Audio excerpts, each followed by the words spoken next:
Good evening to all my hoodies. Welcome back to the Hood Table. Thanks for tuning in. Please make sure you like and share the video and subscribe to the Hood Table. Thank you so very much.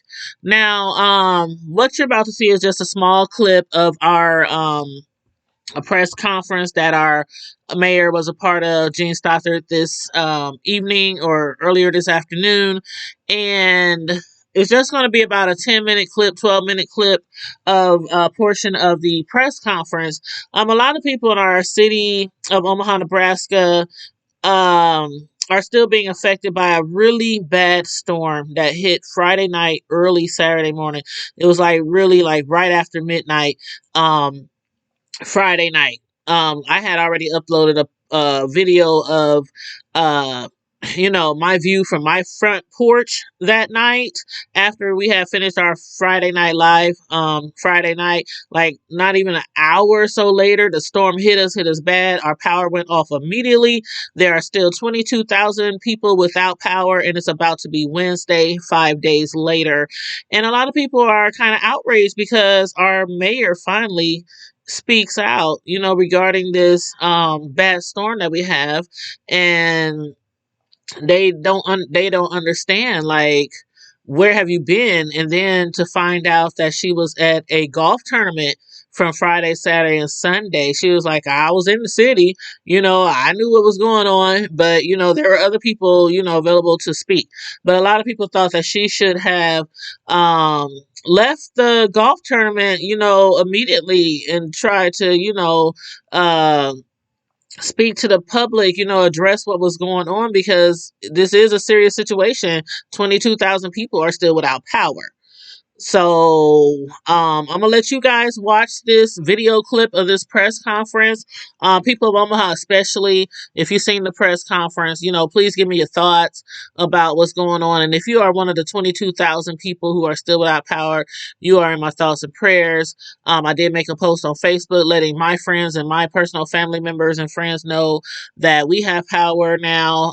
I have 2 refrigerators.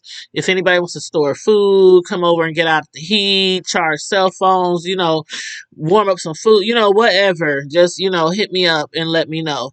But anyway, I'm going to go ahead with this video clip. And again, like and share the video, subscribe to the channel, and leave your thoughts and comments in the comment section. Thank you very much.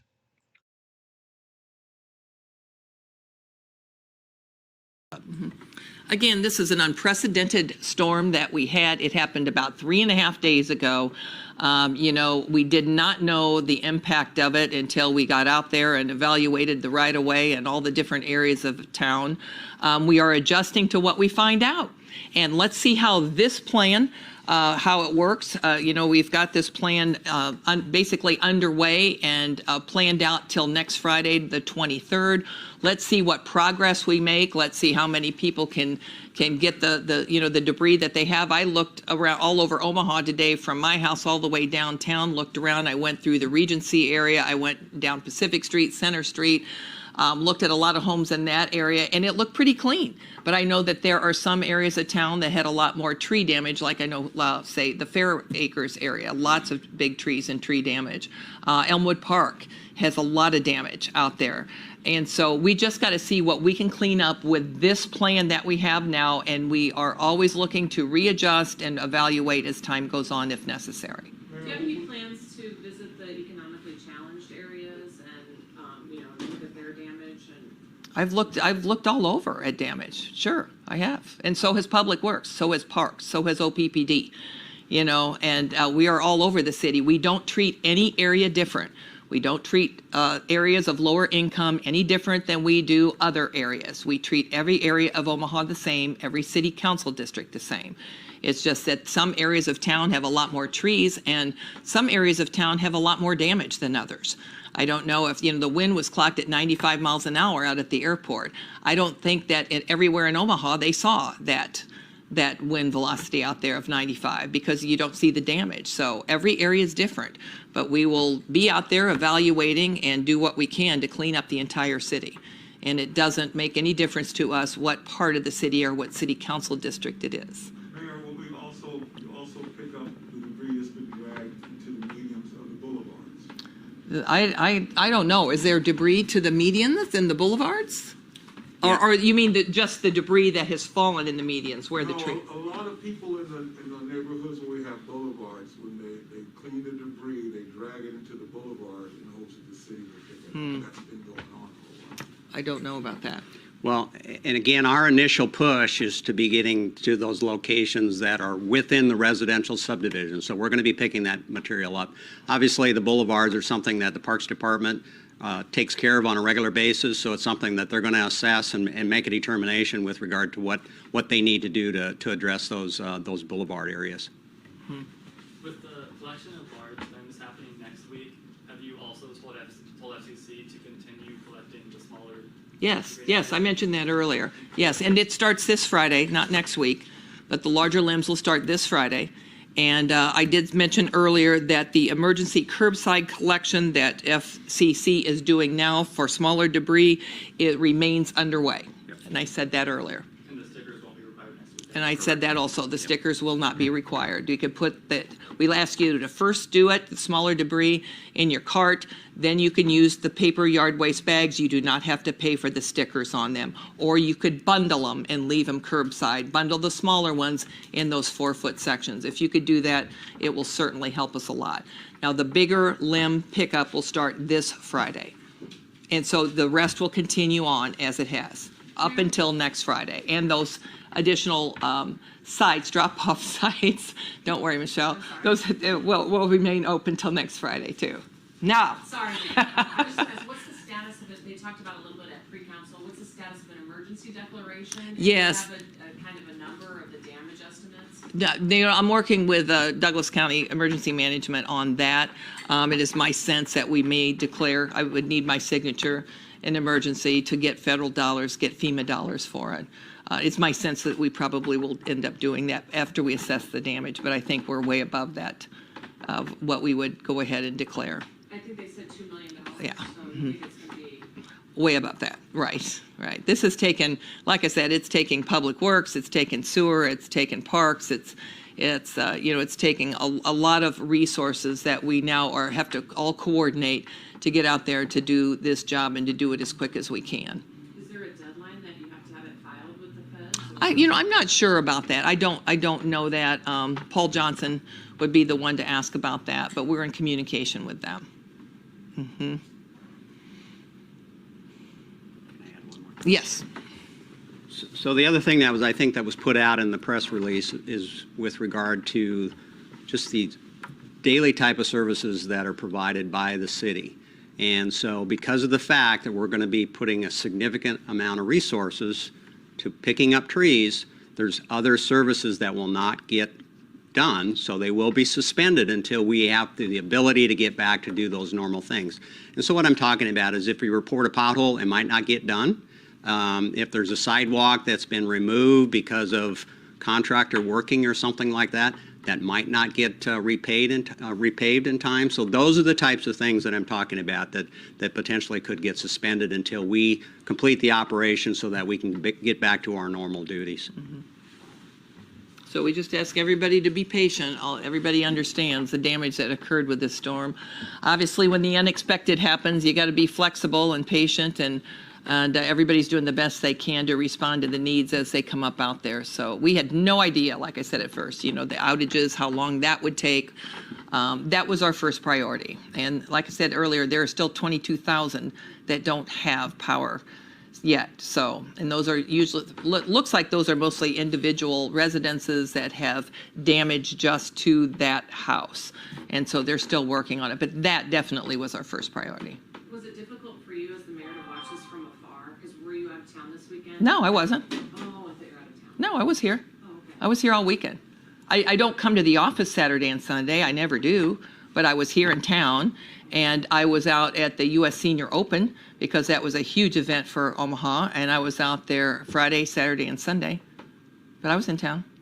Mm-hmm. We've gotten a few questions about why there hasn't been a press conference before today. Is there a reason for that?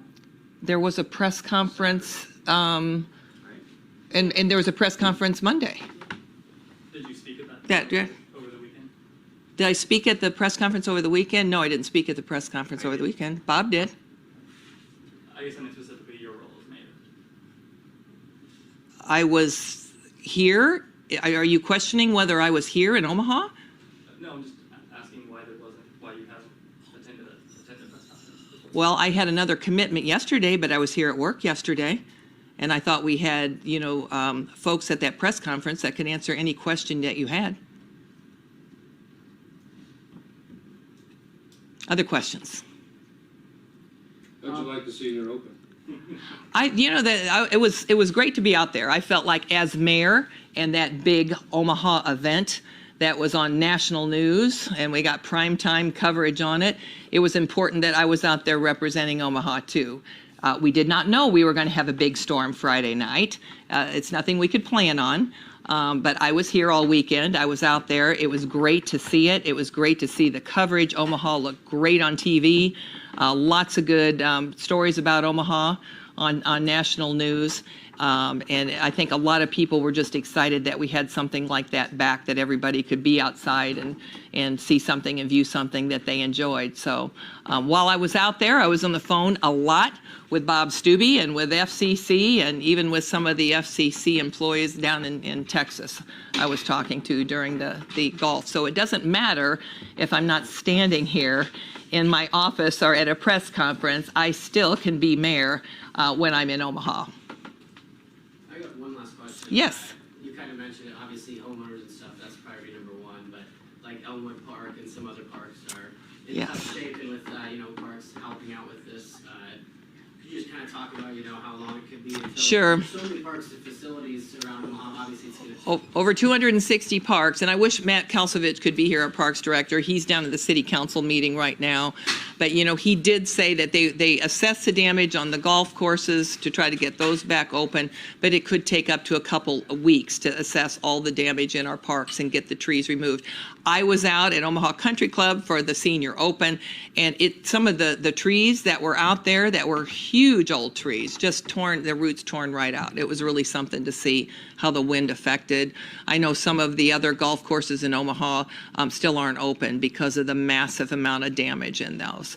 And so, I mean, truly, we've all been in communication on the phones, talking to everyone that we can to see how we can help. And so there's a lot of damage. But Matt told me earlier today that it could be even up to a couple weeks before we know the damage in all of our parks. But, again, like that area that I talked about earlier at 11th and Locust where our mulchers are, we're using that for basically the right-of-way now and the golf courses, but we really haven't even got into the debris that we have to clean up in all of our parks.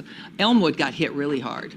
Lots of old trees, really hard. Had to close the road, and so it got a big hit to it.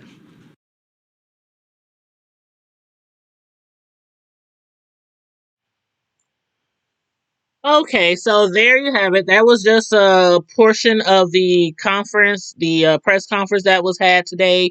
The whole conference was like 30 minutes or so. You can find the whole conference over there on KTV. But yeah, so as you heard our mayor say, she feels like, well, if I'm at a golf tournament that's 3 days, over 3 days of people being without power in her own city that she's running, then it's fine. She don't have to be there. She's still in the city and able to make phone calls. But again, let me know how you feel about this. Again, a lot of people in our city is outraged and thought that she should have addressed our community, our city sooner, and that maybe she should have left the golf tournament. It was Friday through Sunday, and the storm hit Friday night, and Wednesday tomorrow marks 5 days. 22,000 people without power. And another thing, please give me your thoughts on.